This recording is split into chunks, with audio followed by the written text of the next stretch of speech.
चलो गाइस, आज का टॉपिक स्टार्ट करते हैं। 9 बज गए हमारे सामने। ठीक है।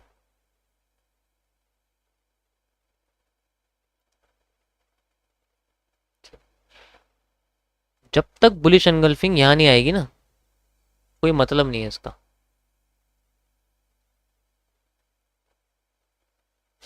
सो स्टार्ट करते हैं आज गाइस। व्हाट आज का टॉपिक क्या है भाई?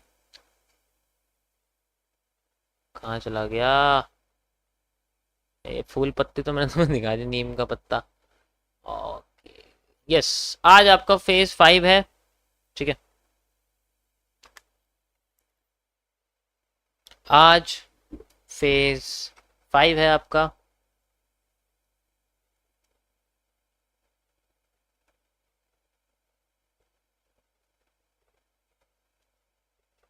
ओके, ध्यान से सुनना।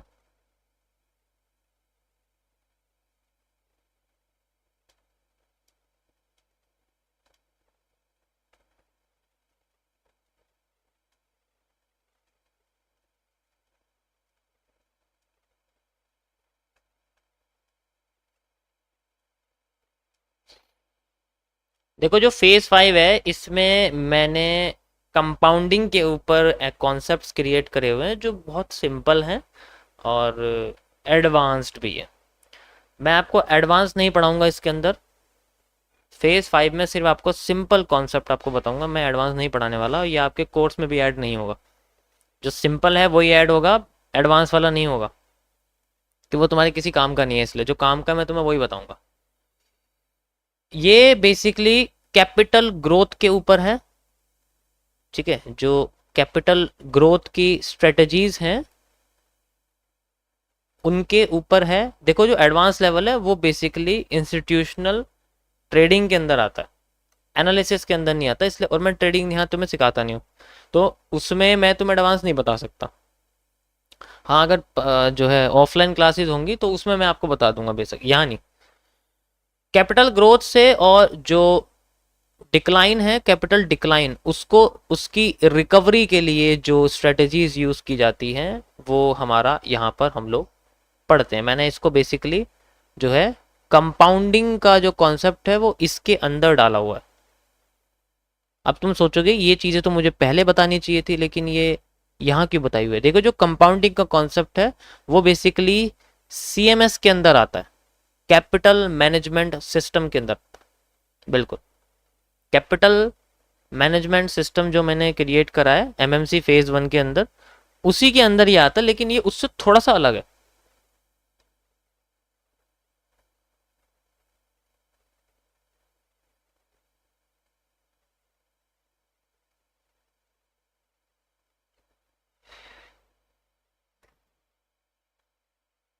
देखो, होता क्या है कि कंपाउंडिंग ना क्या होती है, कि तुम्हें सबको पता है कंपाउंडिंग क्या होती है, मुझे बताने की जरूरत नहीं है।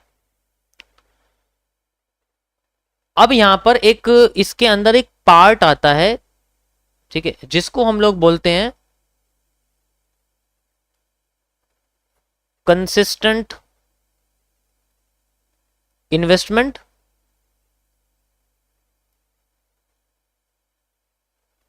या फिर एक और दूसरा पार्ट आता है जिसको हम लोग बोलते हैं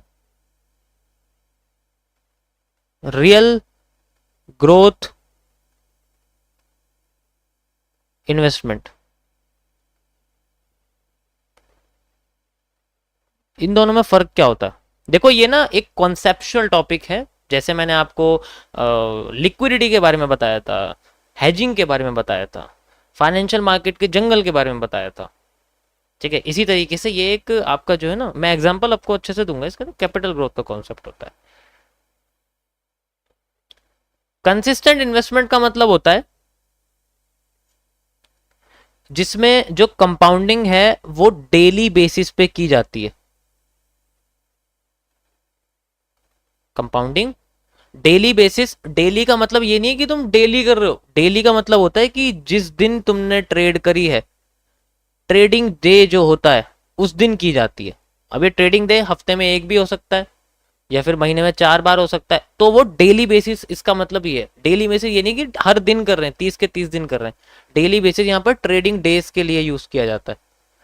जैसे हम लोग बैंकिंग आवर्स बोलते हैं, बैंकिंग आवर्स कैसे होते हैं, सुबह 10 बजे से 4 बजे तक, इस तरीके से बैंकिंग डेज होते हैं मंडे से फ्राइडे का, तो इसी तरीके से डेली बेसिस फाइनेंशियल मार्केट में ट्रेडिंग डेज को बोलते हैं। जिस दिन ट्रेड की जाती है, जैसे हफ्ते में 4 दिन 5 दिन है, 2 दिन अगर छुट्टी पड़ गई स्टॉक मार्केट में, तो 2 के अलावा जो दिन बचेंगे वो बचेंगे 3, तो ट्रेडिंग डेज कितने होंगे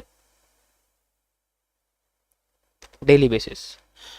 सो डेली बेसिस के अंडर अगर हम यहाँ पर अपना जो इन्वेस्टमेंट है उसको हर दिन ग्रो करते हैं, हाँ हर दिन ग्रो करते हैं, डेली ग्रो जो करते हैं उसको हम लोग कंसिस्टेंट इन्वेस्टमेंट के अंदर डालते हैं। मतलब जैसे मान के चलो, एग्जांपल मैं आपको देता हूं,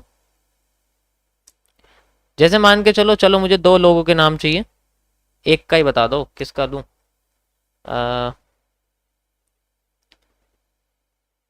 किसका नाम लिया जाए,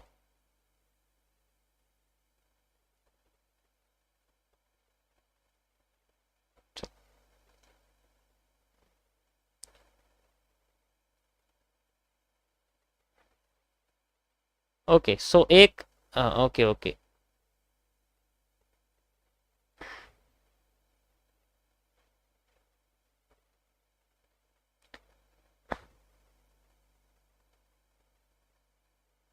बिल्कुल बिल्कुल, चलो मैं लेता हूँ।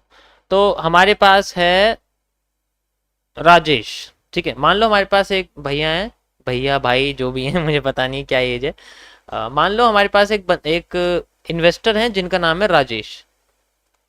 अब ये क्या करते हैं, इनके पास कैपिटल है 1 लाख रुपए की।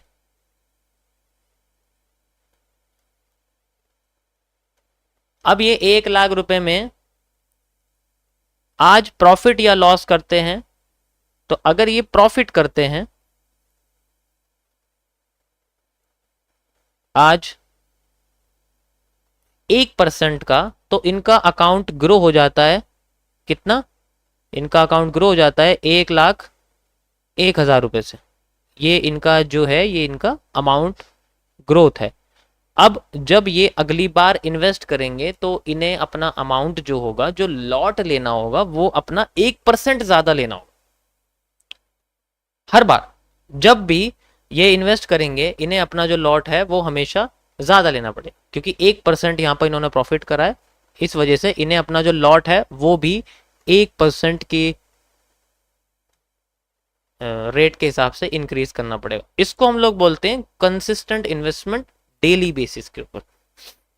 ये बहुत खतरनाक होता है, पहले तुम्हें बताऊं, बहुत खतरनाक होता है ये। और तुम देख लेना 90% तुम्हें ना, सारे के सारे जो लोग हैं फाइनेंशियल इन्फ्लुएंसर जो हैं, फाइनेंशियल इन्फ्लुएंसर तुम्हें यही बताएंगे, एक शीट सी निकाल के तुम्हें दिखा देंगे, ये देखो एक्सेल शीट ऐसे ऐसे करके, ऐसे ऐसे करके, ऐसे ऐसे करके एक्सेल शीट, ये आज तुम्हारा ये है, कल तुम्हारा इतना हो जाएगा। ये वन ऑफ द मोस्ट बेकार तरीका है ये। मैं क्या लगता है, एग्जाम्पल दे रहा हूं, अगर मेरे पास 10 करोड़ की कैपिटल है, तो क्या मैं 10,000 से इतनी कैपिटल बना लूंगा ये सब करके, पॉसिबल ही नहीं है। हाँ मैं रील में बोल सकता हूँ कि मैं तो आराम से 10,000, हाँ बता सकता हूँ कि मैं तो, अगर आप ऐसे करोगे ऐसे ऐसे करके तो 10 करोड़ बन जाएगी, हाँ आप ऐसे ऐसे करोगे तो 1 करोड़ बन जाएगा, हाँ आप ऐसे ऐसे करोगे 2 लाख बन जाएगा। रियलिटी में ऐसा कुछ नहीं होता, पहले सुन लो, ठीक है, रियलिटी में ऐसा कुछ नहीं होता। समझ में आ रही है बात, ये सबसे वर्स्ट मेथड है डेली बेसिस पे। इससे सिर्फ एक ही चीज हासिल हो सकती है, और वो है बंदे का इम्पेशेंट होना। और तुम्हें पता है इम्पेशेंट होने से क्या होता है, impatient leads to over trading, and over trading leads to over brokerage, over brokerage leads to decreasing of compounding.